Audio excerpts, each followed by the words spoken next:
एकदा छत्रपती शिवाजी महाराज जंगलात शिकार करण्यासाठी गेले होते. जरा पुढे वाढलेच होते की मागून एक दगड त्याच्या डोक्यावर येऊन आपटला.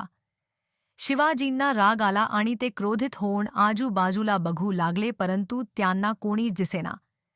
तेवढ्यात झाडामागून एक म्हातारी समोर आली आणि म्हणाली, "हा दगड मी फेकला होता." शिवाजींनी म्हातारीला त्यामागील कारण विचारलं.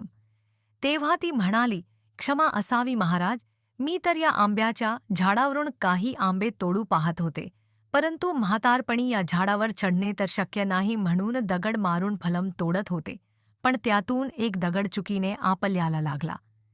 निश्चितच कोणीही साधारण व्यक्तीने अशा चुकीवर अधिक क्रोधित होऊन चूक करणाऱ्याला शिक्षा दिली असते. परंतु शिवाजी महाराज तर महानतेचे प्रतीक होते. त्यांनी असे मुळीच केले नाही. त्यांनी विचार केला की एक साधारण झाड सहनशील आणि दयाळू असू शकत की दगडाचा मार खाऊन देखील मारणाऱ्याला गोड फल देत, तर मी तर एक राजा आहे आणि राजा सहनशील आणि दयाळू का नसू शकतो. आणि असा विचार करत महाराजांनी त्या म्हातारीला काही स्वर्णमुद्रा भेट म्हणून दिल्या. तर मित्रांनो, सहनशीलता आणि दया कमजोर नव्हे तर वीरांचे गुण आहेत.